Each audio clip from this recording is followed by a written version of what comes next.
5가지 외원거래에 내가 실패할 수밖에 없는 이유를 한번 이야기해 보도록 하죠. 자, 이거 중요합니다. 자, 첫 번째, 너무 많은 페어들, 너무 많은 종목들 내가 거래를 하려고 한다. 자, 이거 왜 중요한지 제가 설명을 해드리도록 하겠습니다. 자, 우측에 보이시죠? 자, 저 같은 경우는 보통 금밖에 거래를 하지 않습니다. 왜? 금에 내가 집중을 하면은 금이랑 나랑 흐름을 탈 수가 있거든요. 여러분, 모든 것은 흐름입니다. 그쵸? 파도가 들어와야 서핑을 할 수가 있는 거고, 내가 그 파도를 알아야 서핑을 탈 수가 있는 겁니다. 그쵸? 근데 내가 만약에 여기서 거래하다가 또 이 차트도 보고 유로 달러도 보고 파운드 달러도 보고 GBP, JPY도 보고 뭐 이번에는 또 뭐 있을까, 뭐 USD 셰프도 보고 이런 식으로 계속 왔다 갔다 하면서 분석하고 막 거래 기회만 찾고 하면은 흐름을 탈 수가 없습니다, 여러분.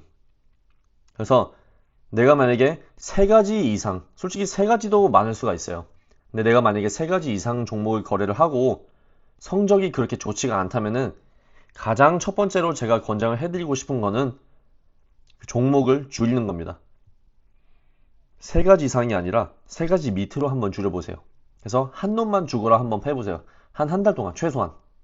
그러면은 이 차트를 내가 따로 분석을 계속 하지 않아도 이 차트가 내가 어디로 가는지, 이 차트가 어디로 가는지, 이 차트가 언제쯤에 이렇게 잘 움직이는지 그러한 흐름을 여러분 잘 탈 수가 있습니다.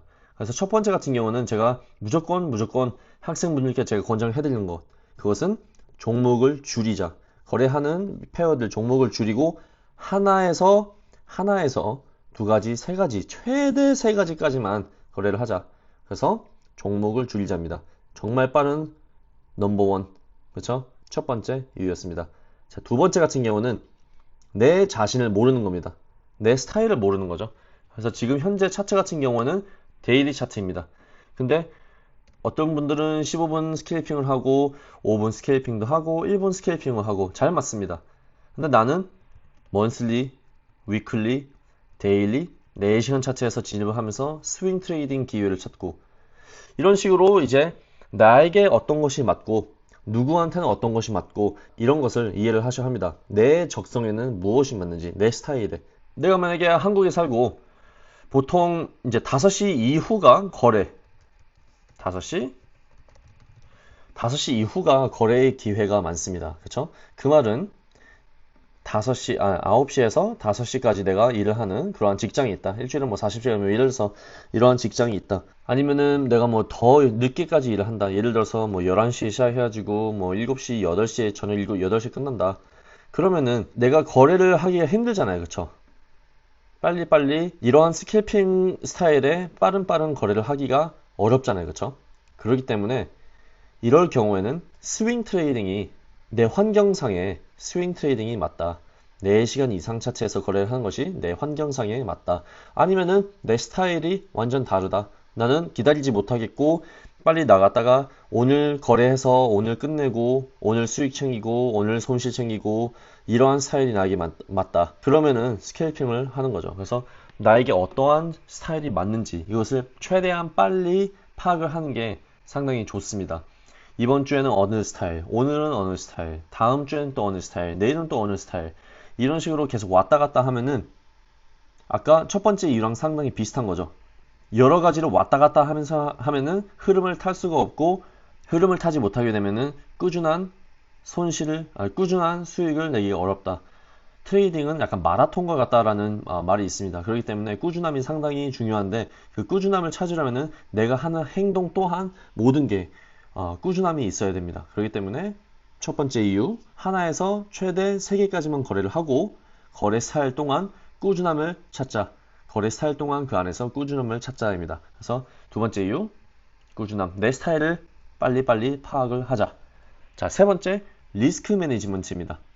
자, 제가 강의를 할 때 학생분들께 많이 받는 질문 중에 하나가 라 사이즈는 어떻게 두어야 하나요? 저번 주는 정말 거래를 잘했는데 이번 주 거래 2번 실패해가지고 뭐 카운트가 동이 났어요. 뭐 이런 식의 질문을 상당히 많이 받습니다. 자, 그 말은 내 리스크를 조절하지 못하고 있다는 거죠. 그럼 여기서 어떻게 해야 하느냐? 내가 만약에 롱 포지션을 진입을 할 거다. 그렇죠? 예를 들어서 여기서 나는 롱 포지션을 진입을 하고 싶은데 내가 저번에 1랏을 진입을 했다 해가지고 요번에도 1랏을 진입을 하는 게 아니에요. 거래를 진입을 할 때는 항상 내가 스탑로스를 어디에다가 둘 것인지 그것을 미리 알아야 합니다.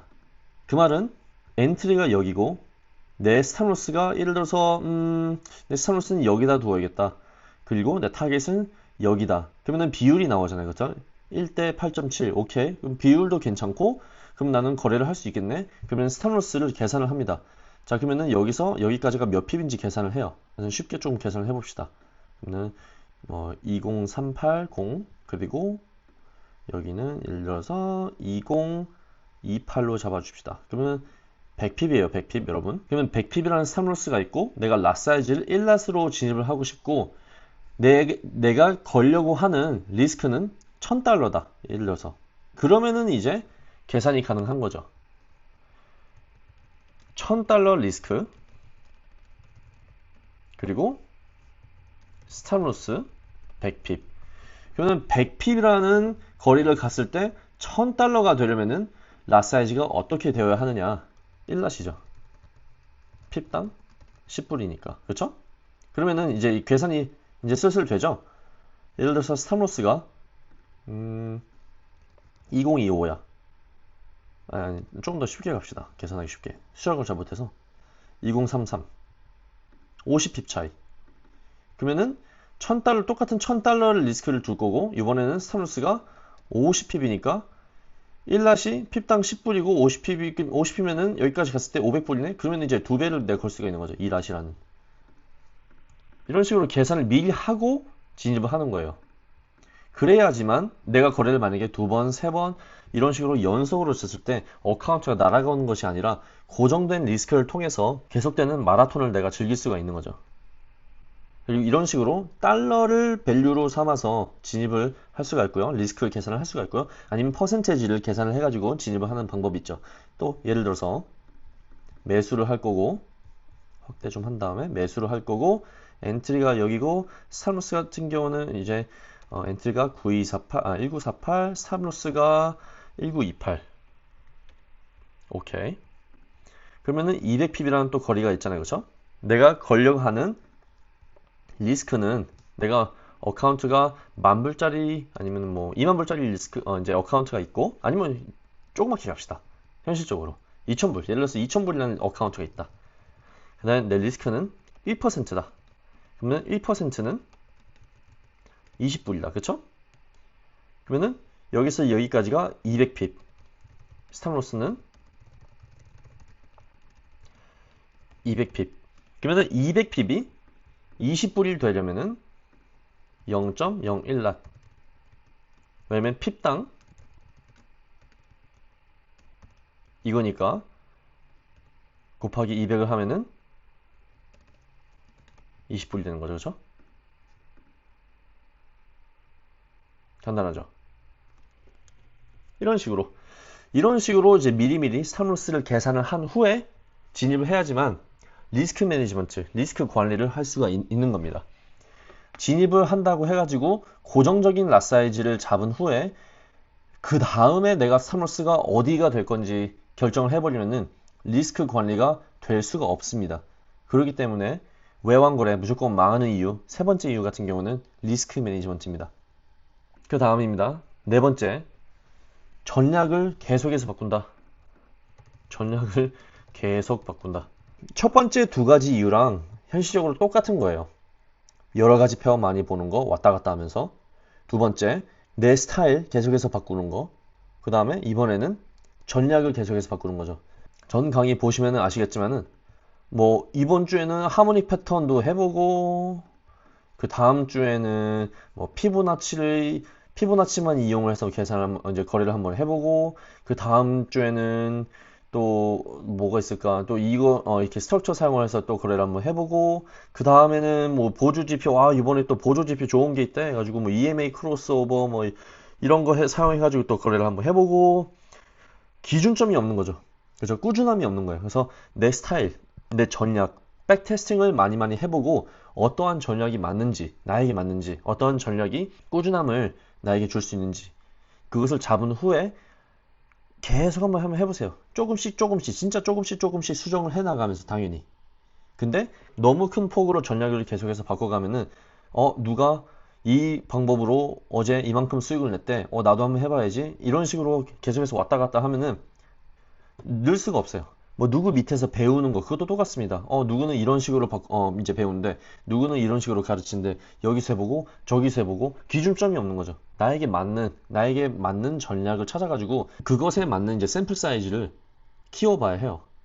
그리고 거래 샘플 사이즈 같은 경우는 뭐 거래 10번, 거래 50번, 100번이 아니라 100번 이상의 거래를 해본 후에 거기서 나오는 통계가 뭔지 그것을 보아야 합니다. 거래 10번 가지고 거래 20번 가지고 뭐 이 정도 가지고는 이 통계를 내기가 정말 어렵습니다. 왜냐면은 승률이 50%라고 했을 때 뭐 반반이잖아요. 그렇죠? 근데 그 50%가 거래 100번을 했을 때 50연승이고 50연패일 수도 있고 아니면은 번갈아 가면서 나올 수도 있고 이렇기 때문에 10번 가지고는 실패가 10번 나오고 그 다음에 승률이 뭐 90%가 될 수도 있는 건데도 샘플 사이즈 자체가 너무 작기 때문에 전략이 먹히는 건지 알 수가 없습니다. 그렇기 때문에 전략을 하나 잡으신 후에 샘플 사이즈를 크게 가져가시면은 조금 더 장기적으로 내가 성공하기가 더 쉽다, 더 좋다 라고 제가 말씀을 드리고 싶습니다. 그래서 제 강의에서 제가 설명해 드리는 것은 기술적 분석, 스트럭처, 추세선, 카운터 트렌드 라인, 캔들스틱, 키레벨 이것만 가지고도 정말 쉽게 거래를 모든 차트 프레임에서 거래를 할 수가 있습니다. 그 다음은 5번째입니다. 내 룰을 내가 지키지 못한다. 어떻게 보면 첫 번째에서 5번째까지 여기서는 모든 게 them이 있습니다. 그쵸? 주제가 있죠. 다 어, 룰을 지키지 못하는 거죠. 제가 왔다 갔다 하면서 여러 가지 바꾸고 뭐 바꾸고 이것 해보고 저것도 해보고 한 가지를 길게 쭉 해보는 것이 아니라 왔다 갔다 하면서 계속해서 뭐를 바꾸는 거죠. 그래서 마지막으로 내 룰을 내가 지키지 못한다. 내 거래 스타일. 만약에 내 거래 스타일이 나는 리스크 1%를 걸 거고 거래는 런던, 뉴욕장에서 할 거고 그리고 페어는 골드 페어를 거래를 할 거고 거래 스타일은 스윙 트레이딩이다. 그리고 월요일 거래는 피한다. 예를 들어서 그렇죠? 뭐 볼륨이 좀 적을 수가 있으니까 스윙 트레이딩 할 때는 이런 식으로 내가 룰을 짜놨는데 이런 식으로 내가 간단한 룰을 짜놨는데 이것도 내가 지키지 못한다. 장기적으로 뭐 3개월 이상 그러면 문제가 있는 거예요. 성공을 할 수가 없는 거죠. 제가 뭘 말씀을 드려도 성공을 할 수가 없는 거예요. 드릴 수 있는 도구를 다 드려도 성공을 할 수 있는 준비가 되지 않은 거예요. 그렇죠? 그렇기 때문에 무조건 내 룰을 내가 지킬 수 있어야 성공을 할 수가 있다. 이거 꼭 기억을 하셔야 합니다. 그리고 마지막 보너스. 멘토가 없다. 그리고 커뮤니티가 없는 거죠. 물론 거래 같은 경우는 혼자 하는 거지만은 커뮤니티가 있으면은 저 또한 제가 처음에 배웠을 때도 이제 커뮤니티가 있었는데 정말 거기서 많은 것들을 배웠습니다. 내가 분석하면서 놓쳤던 것들, 남들이 거래를 하면서 내가 이런 것을 수정을 할 수가 있구나. 내가 리스크를 이렇게 잘못 잡았구나. 내 문제점이 여기서 나왔구나. 이런 것들을 조금씩 조금 더 빨리빨리 개선을 할 수가 있기 때문에 커뮤니티가 상당히 중요하다고 봅니다. 그리고 멘토. 물론 유튜브에 아주 좋은 공짜 인포메이션들이 정말 많습니다. 하지만 이거 같은 너무 많기 때문에 아까 이유 두 번째랑 네 번째였죠. 여러 가지 이제 전략들을 계속해서 바꿔가면서 유튜브에서 배울 수 있는 전략들이 정말 많습니다. 그렇기 때문에 여기서도 배워보고 저기서도 배워보고 이러한 환경에 계속해서 노출이 되다 보면은 실력이 늘지 않을 수가 있어요. 그렇기 때문에 한 가지 나에게 맞는 스타일을 찾아가지고 그 사람에게 배우는 게 저한테는 가장 맞다고 봅니다. 왜냐면 저 같은 경우는 꾸준히 수익을 내기까지가 거진 한 2년에서 3년 정도까지 걸렸는데 첫 번째 1, 2년 같은 경우에는 여기서도 배우고 저기서도 배워보고 이러한 것이 상당히 많았어요. 근데 이제 2년 한 반쯤 차에서 어떠한 한 사람을 찾았는데 이 사람 밑에서 6개월 정도 이제 공부를 하고 이 사람 스타일대로 거래를 하니까 딱 되더라고요. 그렇기 때문에 당연히 제가 아니어도 멘토를 찾으신 후에 그 방법대로 열심히 배우는 게 정말 중요하다고 저는 봅니다. kpfxacademy.com로드.com 제가 댓글에 링크는 남겨두었는데요. 아니면은 영상 하단에 링크를 찾으실 수 있는데 kpfx 아카데미 오시면은 네, 클릭을 하셔서 영상 모든 이제 강의 영상들입니다. 이게 다. 그리고 디스코드 채팅방에 조인을 하시게 됩니다. 그래서 제가 기술적 분석의 모든 것들을 최대한 디테일하게 제가 설명을 해드리는데 가입하시면은 저희 채팅방에서 뵙도록 하겠습니다.